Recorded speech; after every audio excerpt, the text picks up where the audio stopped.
I think to say that human sinfulness had nothing to do with the death of Jesus would be equally wrong. I think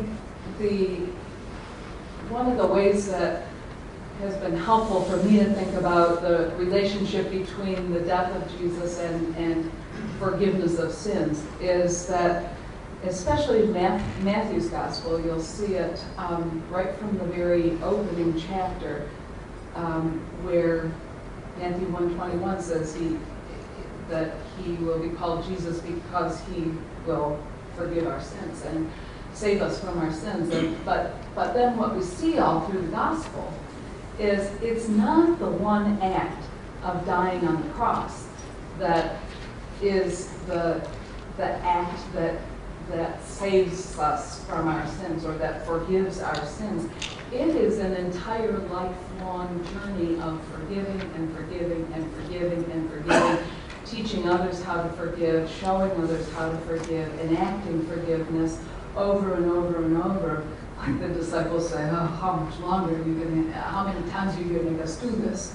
And it's like, well, until it becomes that pattern of life so interiorized where through prayer, through union with God, with the Spirit, through community, union with one another, and through practice of learning how to forgive so that it becomes our way of being.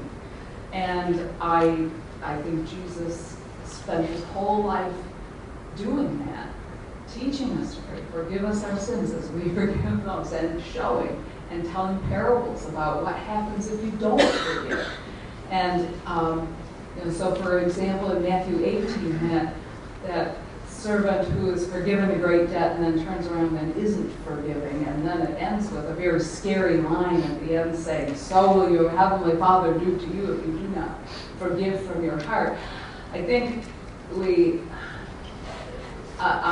what Jesus is really saying in that is that it's not that the Heavenly Father is looking for ways to get you. You didn't forgive, and I'm going to get you back for not forgiving. And quite the contrary. I think he has shown a face of God that is so pained when we don't get it, when we go back to kindergarten for forgiveness, when we don't forgive, and because we're not emulating God when we don't learn how to forgive.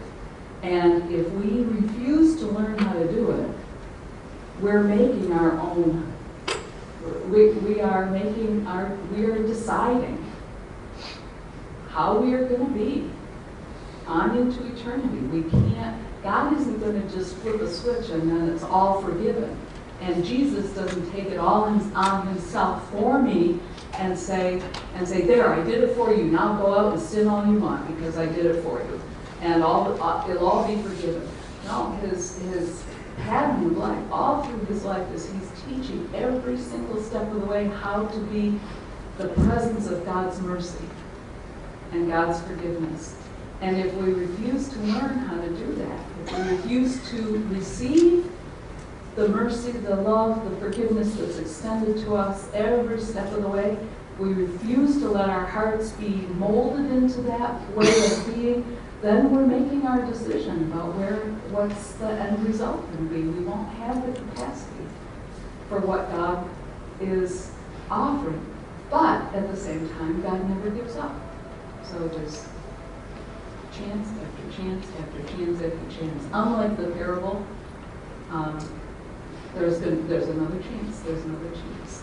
So I'm sorry that's a long explanation to a short question, but I think the connection between Jesus' death and the forgiveness of sins is he gets crucified for the way that he lived.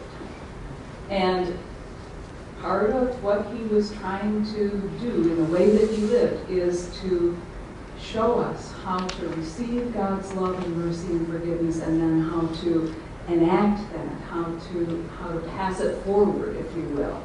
And that way of living is very threatening to people with power, privilege, and status, and they will try to get rid of the source of that, of the one who's teaching how to do things that way. That undermines the structures that keep the power structure intact.